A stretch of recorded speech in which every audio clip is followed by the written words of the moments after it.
Hi scholars! Today we are going to be working with subtraction again in our place value charts with that strategy and the vertical form or vertical algorithm. Just so you know, it's going to look a little bit different today because if you notice there's a pattern on this page. All of my equations start with a whole that has two zeros inside of it. Okay, this is going to make the subtraction a little bit more difficult, which is why today you're going to want to watch closely to see what to do in the situation where you have zeros in the tens place and ones place. Okay, so we are up for the challenge today. We're going to try two examples. But before we do that, we need to really think about how in regrouping we have bundles of 10. And if we take if we are taking away, we're going to need to unbundle things or regroup them to look a little different. So I'm going to start with some equations I want to write at the top. So what I'm going to say is 10 tens is the same as 100. Okay, and then I'm going to say 10 ones is the same as 110. Okay, so I'm putting that down there to remind myself of how I can unbundle things. If I have a 10, I can break it apart and it becomes 10 ones. If I have 100, I can break it apart and it becomes 10 tens. Okay, just things to think about as we subtract. So now to set up my equation, I'll set up 100, and underneath I'm going to make sure that my ones and my tens place line up with the ones and tens place in this number. So that has 7 ones in the ones place. The number 37 has 3 tens in the tens place. Okay, and I'm going to subtract them. So my subtraction sign goes to the left. I read it as 100 minus 37 equals, treat that as my equals line. Okay, I'm ready to go. I set that vertical algorithm up, but now I'm going to set up my place value chart. When I do that, I'm going to circle each of these in a color. So I'm building 100, but I'm actually going to stop there because remember, we're not adding, so I'm not going to put 37 into my chart. Okay, because if I did that, I would be putting them together, which is addition, not subtraction. So I'm looking at this, and that's all I have in my chart. How in the world am I going to be able to take that and turn it into tens and ones? This is why it's a little more complicated when we have zeros in the other places. But I can show you how we have to do this. Okay, so what we see is we don't have enough in my ones place. When I go next door and try to get 10 more, there's nothing there. I can't grab a 10 to put it in my ones place. Okay, so I have to go next door again. All right, so that's what I'm doing over here too. I looked over here, but I don't have any 10s to unbundle. Now I have to look in my next place where I have something. I have 100. So I cross out that 100. It becomes, well, now there's no hundreds there.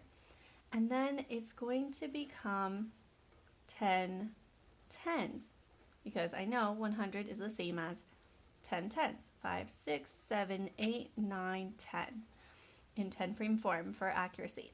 So now I'm like, oh my goodness, I can definitely do subtraction of my tens because now I have 10 tens. Okay, but the problem is still that I don't have enough ones. Before I subtract, I make sure that I have enough in each place. More on top, and then I don't need to stop. But if there's more on the bottom, which there still is in my ones place, I need to go next door. Oh, okay.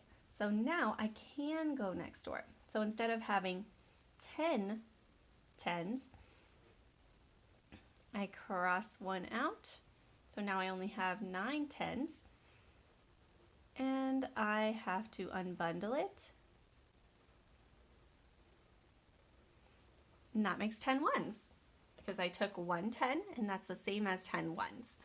Okay, but I need to show over here that now I have 10 ones. Okay, now I look in each place. Is 10 greater than 7? Bigger? More on top? I don't need to stop. I can do that. I can subtract that. Is 9 tens bigger than 3 tens? Absolutely. More on top, I get to go forward and subtract now. Okay, don't have to stop. 10 minus 7. Okay. I lined these up precisely, so I know it's 5, 6, 7. And that means I have 3 tens left, because, or sorry, 3 ones left, because 10 ones minus 7 ones is 3 ones. Now 9 minus 3. I don't count that because I already unbundled that. That 10 is over here now. Okay, so I just subtracted 1, 2, 3 tens. 9 minus 3 is 6. Sure enough, I have 6 left. Okay, now I have 6 tens, but I have nothing in my hundreds place. I don't write that 0 in my answer. I just leave that space blank. Okay, so what I have is 63. Awesome. So now I'm going to look back and prove my answer by adding back. So 7 plus 3 more does make 10. 6 plus 3 more, 6, 7, 8, 9, does make 9. So now I know the part that's left is 63 for sure, because I double checked and I added back to prove it. Awesome. So we're going to try a similar thing, but with a 200 as my whole. Okay, so there's actually these pages over here. Let's go 200 minus 83. Okay, see one more example. I'm gonna make sure it's nice and close for you. Okay, so first I line up my vertical algorithm. 200, I put 83 underneath, making sure to line it up in the tens and ones place. Awesome, that's set. Now I need to build my top number. 100, 200. That's all I have. Okay.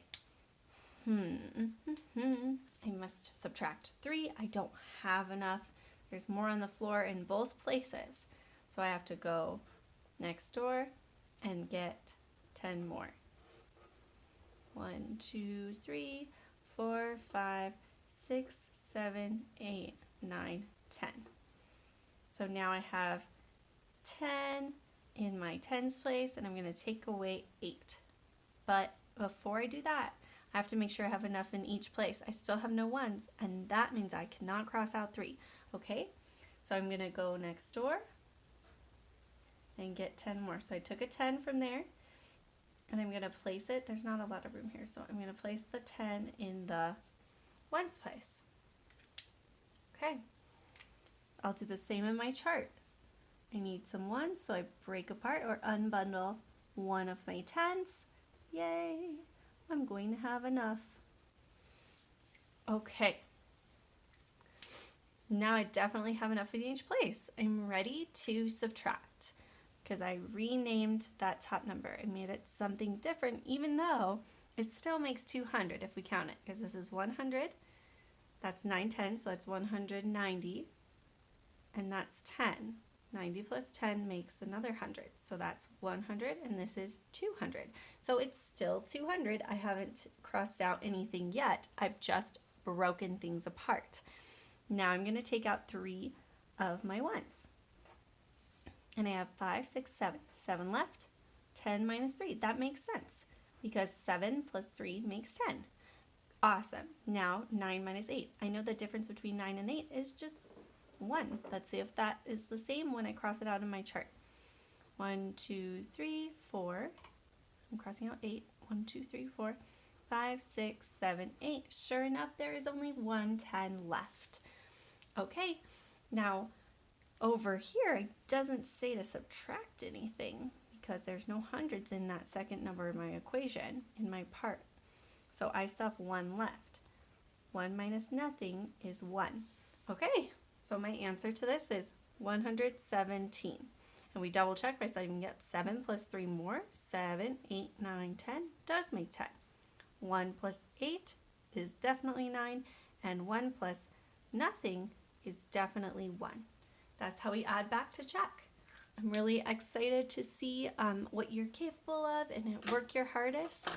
And see you later.